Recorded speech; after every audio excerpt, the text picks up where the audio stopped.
Board 2022 में आए हुए साइंस के पेपर को मैं दिखाऊंगा, जिससे आपको जानकारी प्राप्त हो सके कि किस प्रकार के प्रश्न आते हैं और कितने कितने नंबर के होते हैं, तथा साइंस के जितने ऑब्जेक्टिव प्रश्न हैं तीनों खंडों के, उसका हल भी मैं बताऊंगा।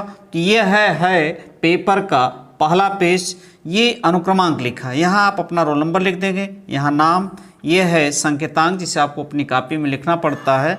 2022 विज्ञान, समय 3 घंटे 15 मिनट, पूर्णांक 70। और ये अंग्रेजी में भी है निर्देश।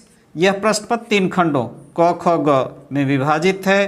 प्रत्येक खंड का पहला प्रश्न बहुविकल्पी है, यानी तीनों खंड में पहला प्रश्न जो होगा वो बहुविकल्पी होगा। सही विकल्प चुनकर अपनी उत्तर पुस्तिका में लिखें।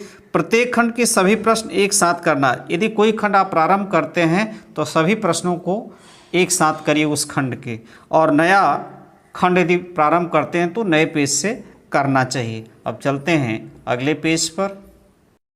चौथा निर्देश, सभी प्रश्न अनिवार्य है। पांचवा, प्रश्नों के निर्धारित अंक उनके सम्मुख दिए गए हैं। कितने नंबर के प्रश्न है उसके सामने लिख दिया गया है। आवश्यकता अनुसार अपने उत्तरों की पुष्टि स्वच्छ एवं नामांकित चित्रों तथा रासायनिक समीकरणों द्वारा कीजिए। और यही निर्देश इंस्ट्रक्शन अंग्रेजी में दिया है, तो अंग्रेजी के जो छात्र हैं इसको देख सकते हैं। अब चलते हैं अगले पेज पर।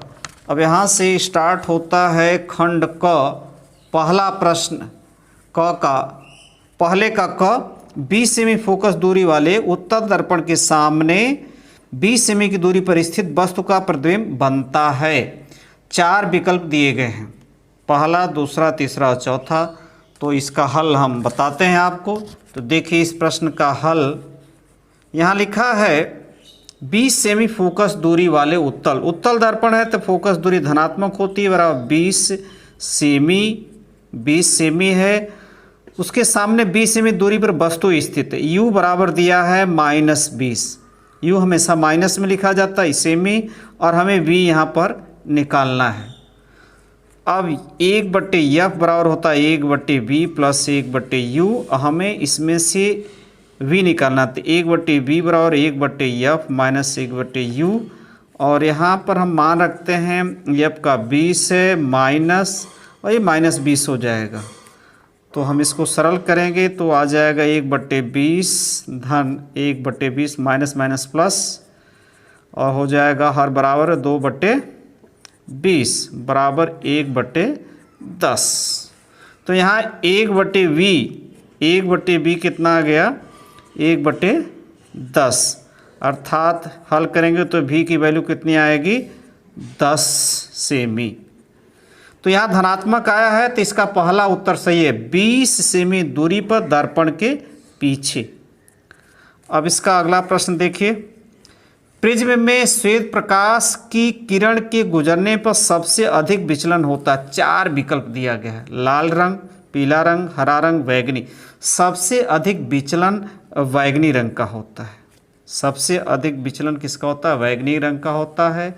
अगला प्रश्न जो आपके सामने है, विद्युत जनित्र में यानी इलेक्ट्रिक जनरेटर में रूपांतरण होता है। यांत्रिक ऊर्जा का 4 विकल्प दिए गए हैं, दूसरा सही, यांत्रिक ऊर्जा का विद्युत ऊर्जा में। अब चलते हैं अगले पेज पर। पहले का घ, 220 वोल्ट 100 वाट के विद्युत बल्ब के तंतु का प्रतिरोध होगा। तो इसका कौन सा विकल्प सही है। यहाँ पर देखिए हल करने पर v क्या क्या दिया है, v बराबर दिया है 220 वोल्ट, और पावर दिया है 100 वाट, और R तंतु का प्रतिरोध R हमें निकालना है। और तब जानते हैं कि इन तीनों में संबंध क्या होता है। तो हम जानते हैं कि P बराबर होता है v²/R। और यहाँ से R निकालेंगे तो R बराबर हो जाएगा v²/P, और V का मान 220, यानी 220 दो बार है, गुणा कर देंगे 220 बटे 100। 0 0 से 1 0 इससे 22 हम क्या हो जाएगा, R बराबर हो जाएगा 22 हम 484 ओम। कौन सा उत्तर सही है, दूसरा उत्तर सही है। अब देखिए यही बात अंग्रेजी में, तो अंग्रेजी मीडियम के छात्र देख सकते हैं पहला ए बी। अब चलते हैं अगले पेज पर, यह है सी, वही है जो हमने हिंदी में बताया वही सब है, और यहाँ पर है डी। अब ये देखिए दूसरा प्रश्न स्टार्ट हो गया। यहाँ पर ये 2 नंबर का है, स्क्रीनशॉट लेकर आप हल कर सकते हैं, इसका उत्तर लिख सकते हैं। इसी प्रकार के प्रश्न आते हैं और बनते हैं। अब चलते हैं अगले पेज पर। दूसरे का ग 2 नंबर का। अब यही दूसरे का जो प्रश्न है अंग्रेजी में है, तो ये अंग्रेजी मीडियम के छात्र देख सकते हैं। अब तीसरा का क देखिए 4 नंबर का है।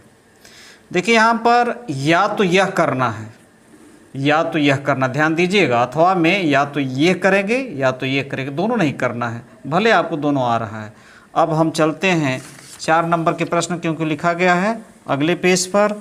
तो तीसरे का ही ख है, इसमें भी अथवा है, तो या तो आप ये करिए अथवा ये कर सकते हैं, क्योंकि दोनों 4 नंबर का है, तो अथवा वाले में एक ही करना, ध्यान दीजिएगा।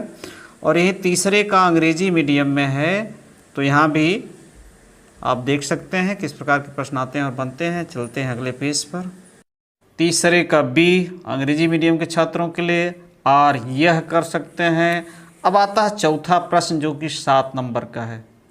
विद्युत मोटर का नामांकित आरेख बनाए, इसका सिद्धांत तथा कार्यविधि स्पष्ट कीजिए। 7 नंबर का, या तो यह करिए या तो यह करिए, 7 नंबर का प्रश्न है। यही बात अंग्रेजी में लिखा गया है। अब पहुंचते हैं अगले पेज पर। और या तो यह करना या तो यह करना अंग्रेजी मीडियम के छात्रों के लिए। अब आता है खंड ख, ये नए पेज से स्टार्ट करना होगा। 4 विकल्प दिए गए, ऑब्जेक्टिव है। प्रोपेनॉल है, तो प्रोपेनॉल है, इसमें से 4 विकल्प है, दूसरा सही है। अधातु है, पोटेशियम, एल्युमिनियम, सोडियम, फ्लोरीन, दूसरा सही है। ठंडे जल से हाइड्रोजन गैस बनाती है, लोहा, कापर, कार्बन, सोडियम, 4 विकल्प है, तो सोडियम भाई। ठंडे जल से लोहा ठंडे जल से क्रिया नहीं करता, क्योंकि सोडियम करता, कापर भी नहीं करता, कार्बन भी नहीं करता, सोडियम करता है और हाइड्रोजन गैस बनाती है। अब यही बात अंग्रेजी में लिख दिया गया है, यही बात क्या है अंग्रेजी में लिख दिया गया है। अब चलते हैं अगले पेज पर। देखिए 5वां का बी अंग्रेजी मीडियम में, सी।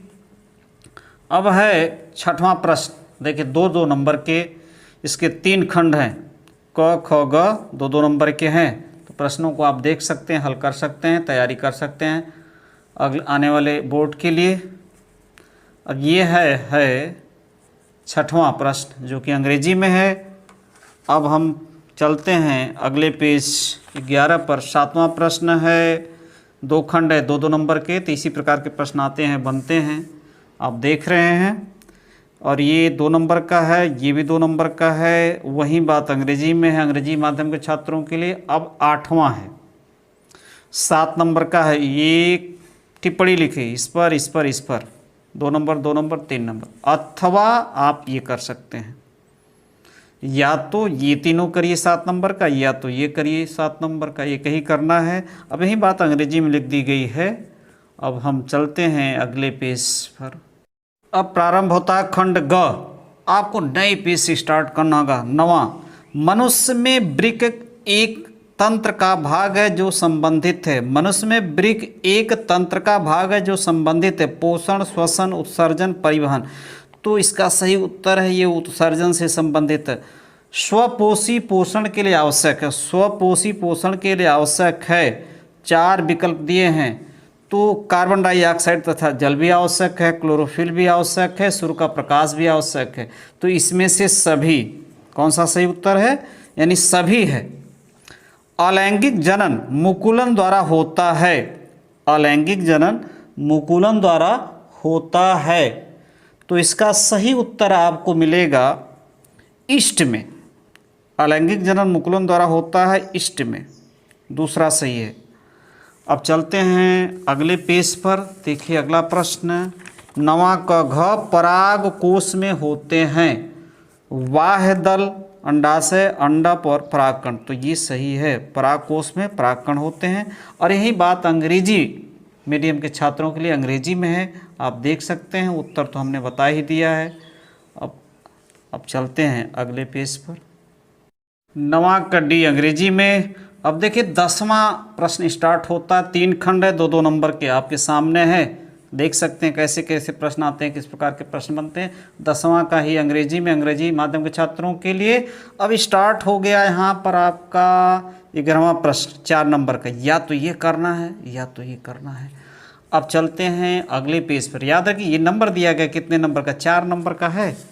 अब चलते हैं अगले पेज पर और इसी का ख स्टार्ट हो गया 4 नंबर का। या तो 4 नंबर का ये करिए या तो ये करिए, एक ही करना है, दोनों मत करिएगा। और ये अंग्रेजी में है, अंग्रेजी मीडियम के छात्रों के लिए। अब चलते हैं अगले पेज पर। पेपर का अंतिम पेज 7 नंबर। देखिए 12वां प्रश्न है, 7 नंबर का। ये करना है या तो ये करना। तो इसी प्रकार के प्रश्न आएंगे, तैयारी कीजिएगा कि आप अच्छे से अच्छे अंक ला सकें। और 12वां प्रश्न ही है यहाँ पर। 12वां प्रश्न